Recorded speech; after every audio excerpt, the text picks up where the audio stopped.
All right, so today in our discussion of Chapter 2 in the Roots of American Democracy, we're going to be looking at Section 4. It's called The Birth of a Democratic Nation.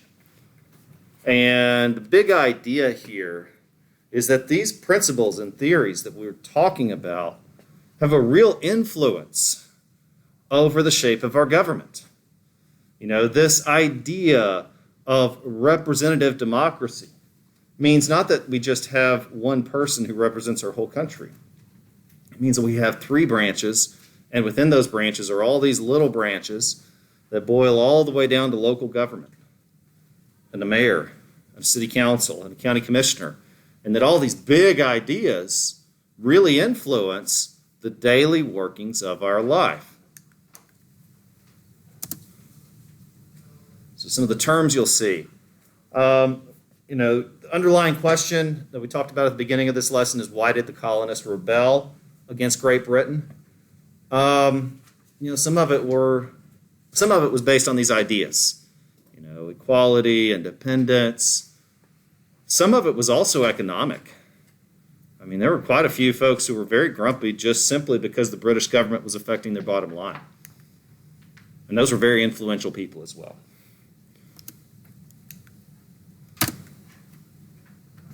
So first, we're going to learn about mercantilism. It's an economic theory. It still works. And I want to start with a question. Are wealthy countries more powerful than poor countries? Give me a thumbs up or a thumbs down. What do you think? Are they more powerful? Okay, anybody less powerful? Okay. So wealthy countries are more powerful. And that's because of, and that's a very general question, but that's because of a theory called mercantilism. And this colonial resistance was a process. Because from the very beginning, the American colonists had experience with self-government. Jamestown began as a limited rule joint stock venture. This is a company starting a colony. And Great Britain said, cool, as long as you follow British law, as long as you remain British subjects, and most importantly, continue to sell goods and generate profit for Great Britain, then live your life, do your thing, rule however you want to. And that's a policy called salutary neglect, that as long as you follow British law, remain loyal to the British Crown, you may form your own system of government. You can rule it however you want. We don't care. Generate profit, remain loyal. Salutary neglect. So the British government basically left these places alone. If they wanted to pass a law about Silly Hat Friday, who cares? Or even more importantly, if they want to pass a law and declare communism in Jamestown, well, the Massachusetts Bay Colony had a version of that. No one seemed to care. As long as they remain British and loyal, they can set up whatever system they want. And the reason the British were so laid back about this is a theory called mercantilism. It's the idea that for Britain to remain powerful, which, forget the Mongols, the British had the most powerful and largest empire in the history of humankind. The British had the biggest empire. And for them to keep that, they need lots of money. And that money is going to maintain their power. Well, then how are they going to get lots of money? Well, you think about it like a business. If you make more money than you spend, then that's great. It's called on the big scale, that's called a favorable balance of trade. A favorable balance of trade. And so now, in terms of the colonies, that makes the colonies very useful. Two big things. Number one, cheap labor. Number two, raw materials. What was America's chief export from the very beginning? Tobacco, cotton, wood, iron, coal, etc. Things, natural resources. We were selling them to Britain super cheap. They were turning them into finished products, and they were selling them everywhere else, including us, and making a ton of money. In fact, this was put into law with the passage of the Navigation Acts.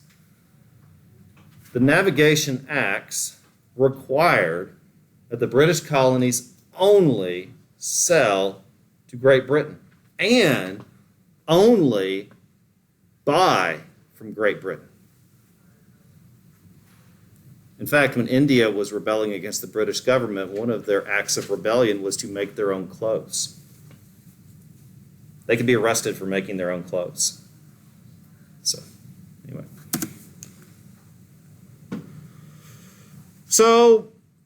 Things went well for the most part. Every now and then the colonists grumbled about higher prices or trade imbalances. But, hey, they could make their own rules, so most people were happy.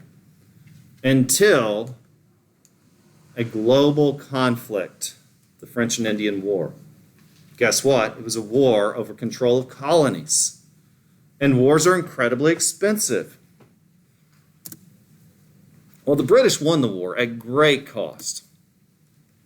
And as a result, they had to raise taxes on all of their subjects around the world because it was that expensive of a war, including the American colonists. And it was from the very beginning, with the passage of the Stamp Act, raising taxes because of the war, that people began to propose independence. The first formal discussion of independence was called the Albany Plan. And it was proposed by Ben Franklin. An idea of a federal union. A union of the colonies, sharing powers, limited powers within a central government, effectively what we have now. And this was first proposed because of an increase in taxes, because of the French and Indian War. Well, the war ended. British victory and the proclamation of 1763. You could argue this is really the First World War. It was not called that. It's a major scale. Colonists from around the world were brought in to fight each other, primarily on American soil. Native Americans were caught up in this. Different tribes sided with different nations. It's a mess. And as a result of this incredibly expensive war, the British raised taxes. And they also levied some very strict laws on the American colonists. The problem with this is the colonists weren't used to being told what to do by the British government. So with the passage of the Quartering Act, British soldiers could now requisition colonists' homes. A bunch of soldiers show up at your door, say, hey, we need to crash on your couch. No thanks, we don't have any room. Sorry. They can insist. In fact, that was so offensive to the colonists, they wrote it into the Bill of Rights saying that we can't do that anymore. And so the American colonists responded. But it wasn't immediately violent. The colonists attempted diplomatic solutions. When diplomatic solutions failed, civil disobedience followed. The colonists also tried economic means to pressure. For example, the British required American colonists must buy British goods. Well, a number of the colonists agreed, no, we're not. We'll make our own things. The British said, you can't do that. It's an act of defiance.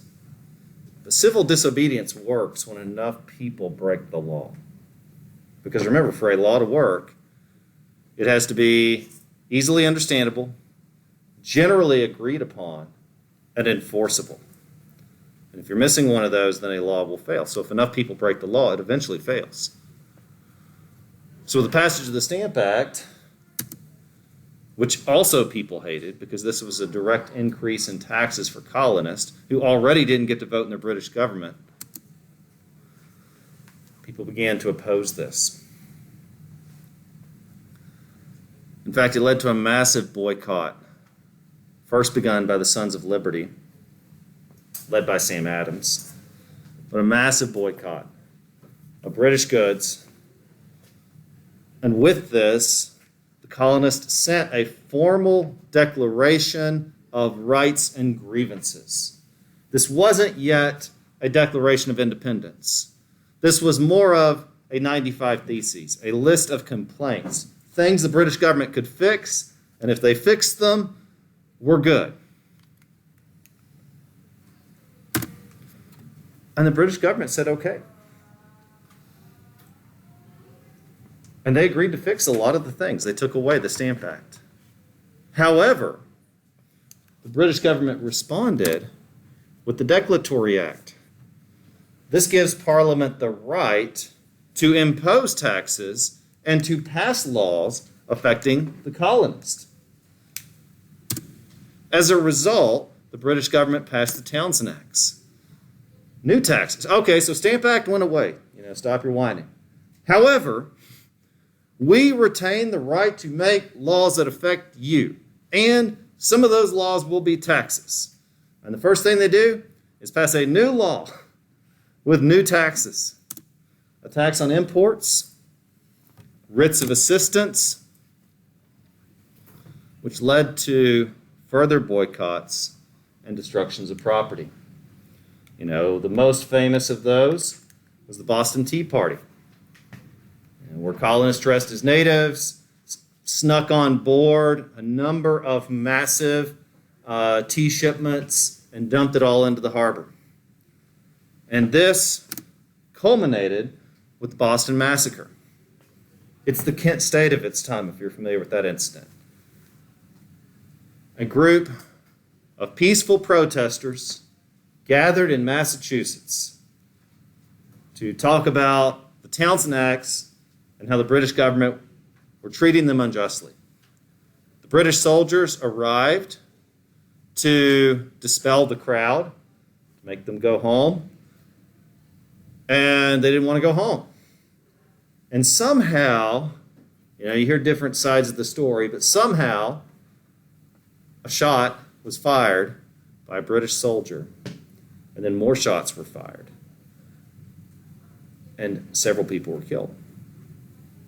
It's the Boston Massacre. The crowd never stood a chance. Once they started shooting, everybody ran away. It's not a battle. It's just a protest that turned violent. And it's now known as the Boston Massacre.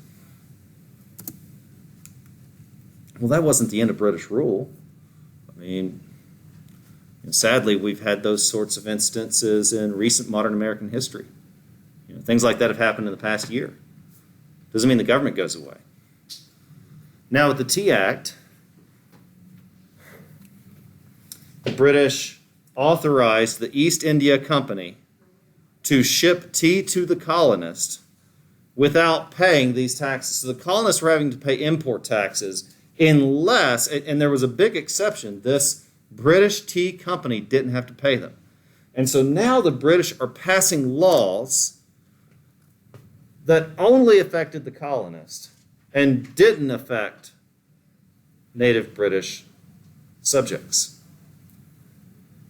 So this is like, oh, you're rich? Well, you play by this set of rules. Oh, you're poor? Well, you play by this set of rules. Obviously, that's unfair.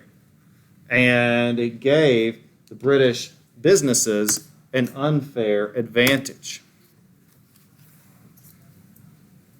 So I got a little ahead of myself. In response to the Tea Act, the colonists boarded one of these East India Company boats and dumped all their tea out.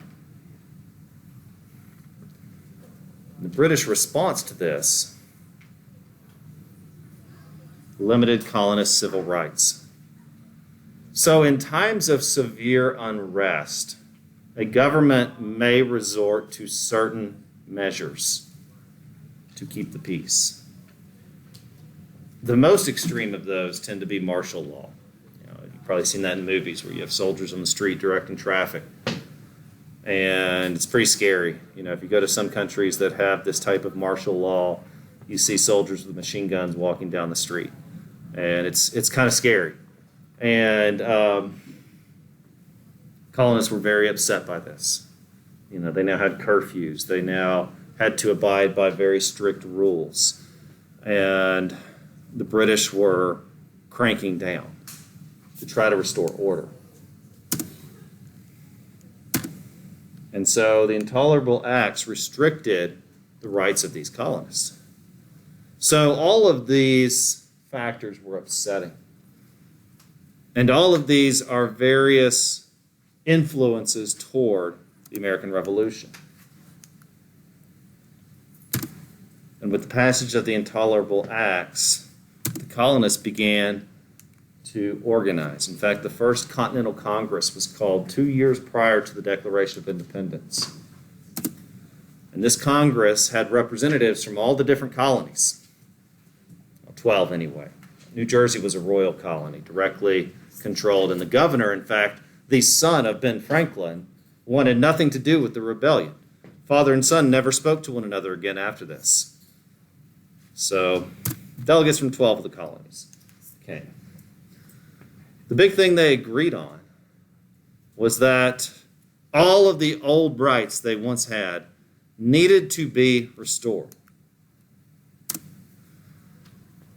And without resorting to violence, they could continue the boycott, and the Continental Congress agreed to continue it as a group, which would give it more power. And now that a Continental Congress has been formed in Philadelphia, and now that the colonies are effectively organizing against the British to make decisions that would negatively affect the British escalate. They bring in more soldiers. And as they're marching through Lexington and Concord, they met with armed resistance. Once more, this battle was a very limited affair. On a rather small scale. But it had a huge impact. Because British soldiers killed American colonists. And the news of this spread, not just the colony of Massachusetts, but now the American colonies have been attacked. And a second meeting was called, the Second Continental Congress. And it was here that the discussions began over seeking a formal separation. Not everyone was convinced. We all get grumpy about our government sometimes, but we don't immediately rebel. Rebellion is extreme. And so Thomas Paine wrote a leaflet, a brochure, if you will. Just a very short, simple book. I've got a copy if you want to borrow it, called Common Sense. And it was inspirational. He laid out the philosophical reasons for independence, but where he really sold it to people were the economic reasons. The fact that the British government was costing colonists lots of their hard-earned money. And what were they getting for it? And so in his pamphlet, he called for complete independence from Great Britain. And it was convincing. And this First Continental Congress was held in Philadelphia. And we're almost done. So the Declaration of Independence used traditional English political rights to call for independence for the colonies. If you remember, the Magna Carta outlined the idea of equality before the law. It was hinged on the idea of a social contract. And if a government failed in its social contract, its basic need to provide goods and services and empower the people they serve, then it's failed. It needs to be replaced. And so the Declaration of Independence laid out that argument, that ultimately the British weren't serving the people they were supposed to govern. It called King George a tyrant, and it laid out these rights of individuals. Now we know them as the inalienable rights: life, liberty, pursuit of happiness.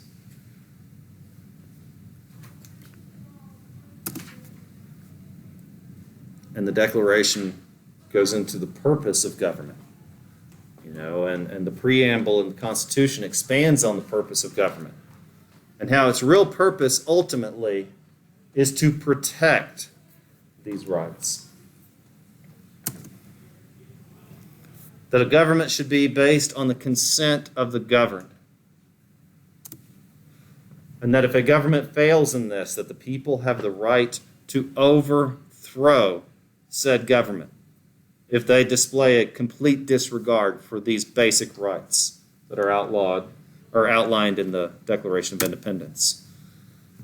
It's really a paraphrase of John Locke's work. His most famous book is called The Declaration of the Rights of Man.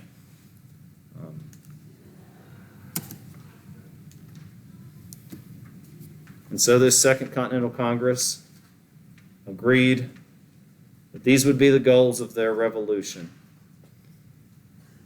And it was written all fancy and nice by Thomas Jefferson, who would become our second president. And it was signed on July 4th of 1776. Now the war would go on for a couple years.